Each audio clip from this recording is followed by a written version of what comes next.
কিসের এত দম্ভ? ইলিশ মাছ দেব না, ইলিশ মাছ। তাদের অভিযোগ, বাংলাদেশের জেলেরা সাগরে জাল না ফেললেও পাশের দেশের মৎস্যজীবীরা জলসীমায় ঢুকে অবাধে ইলিশ নিয়ে গেছে। সাগরে গেছিলাম যে বউ মাইয়ে পোলা লই কি খামু, তাই যাইয়ে দেই যে ভারতের ট্রলার হাজার হাজার ট্রলারে বাংলাদেশ যে মাছ ধরে লই যাইতেছে এককালে।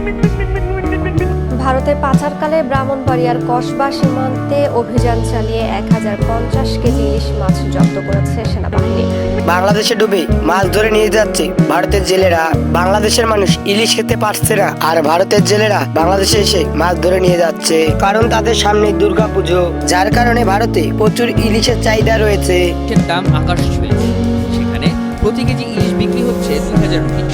আর এই কারণে ভারতের জেলেরা বাংলাদেশে এসে ইলিশ ধরে নিয়ে যাচ্ছে। বাংলাদেশের জলসীমায় ইলিশ মৌসুমের শুরুতেই 20 মে থেকে 23 জুলাই পর্যন্ত বঙ্গোপসাগরে মাছ ধরা পুরোপুরি নিষিদ্ধ থাকে। আর একই সময় ভারতীয় জেলেরা বাংলাদেশের জলসীমায় ডুবে মাছ ধরে নিয়ে যাওয়ার অভিযোগ পুরনো।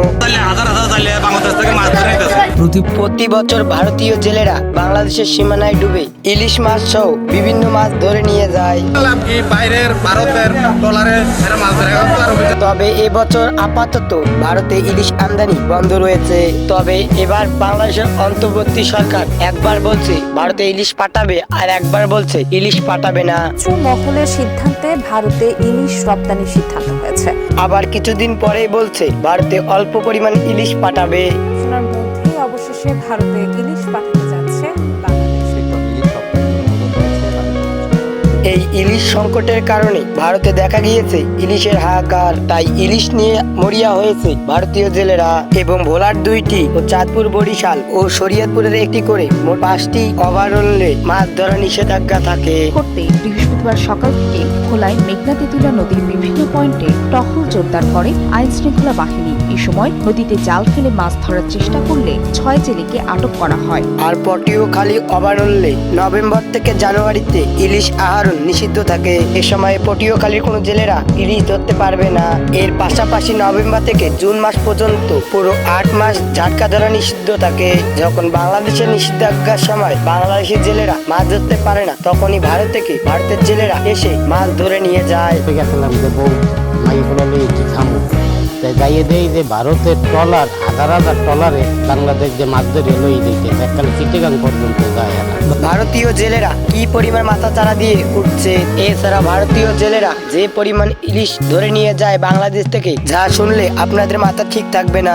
মৌসুমের শুরুতে আশা নামক ইলিশ না পাওয়ায় হতাশা জাগে বাংলাদেশের জেলেদের। তবে সেপ্টেম্বরের শুরুতেই কিছু সংখ্যক ইলিশ পাওয়ায় হাসি ফুটেছিল জেলেদের মুখে। ইলিশের উৎপাদন বাড়ানোর জন্য নিরাপদ প্রচর্ম নিশ্চিতে মাছ ধরা নিষেধাজ্ঞা দিয়ে থাকে বাংলাদেশ সরকার। বাংলাদেশে প্রতি বছর 19 মে মধ্যরাত থেকে 23 জুলাই পর্যন্ত এই 65 দিন সমুদ্রে কোন রকম মাছ ধরা নিষেধাজ্ঞা থাকে। জানা গিয়েছে বঙ্গোপসাগরে ভারতের অংশে মাছ ধরা নিষেধাজ্ঞার সময় 1 এপ্রিল থেকে 31 মে এবং মিয়ানমারে নিষেধাজ্ঞা চলে বাংলাদেশের সাথে মিল রেখে। কিন্তু এই সময়ে ভারতের জেলেরা কৌশলে প্রচুর পরিমাণে ইলিশ ধরে নিয়ে যাচ্ছে। জেলেরা বলছে অভাব অনটন সহ্য করেও নিষেধাজ্ঞার সময় মাছ ধরে না। কিন্তু নিষেধাজ্ঞার সময় ভারতীয় জেলেরা বাংলাদেশের সীমান্তে ডুবে হাজার হাজার টন মাছ ধরে নিয়ে যায়। তাই তারা ভারতের সাথে একই সময়ে বঙ্গোপসাগরে একই সময় নিষেধাজ্ঞা দেওয়ার দাবি জানিয়েছে। এছাড়া ভোলার 2টি, বরিশাল ও চাঁদপুর ও শরীয়তপুরে একটি করে মোট 5টি অভয়ারণ্যে মাছ ধরা পুরোপুরি নিষিদ্ধ থাকে। তো বন্ধুরা, আপনারা জানতেই পারলেন কিভাবে ভারতের জেলেরা ইলিশ মাছ চুরি করে নিয়ে যায়। তো বন্ধুরা, ভিডিওটি একটু ভালো লাগলে ভিডিওতে একটি লাইক দিয়ে চ্যানেল নতুন হলে চ্যানেলটিকে সাবস্ক্রাইব করে সাথে থাকবেন। তো ভালো থাকবেন, সুস্থ থাকবেন, টেক কেয়ার, আল্লাহ হাফেজ।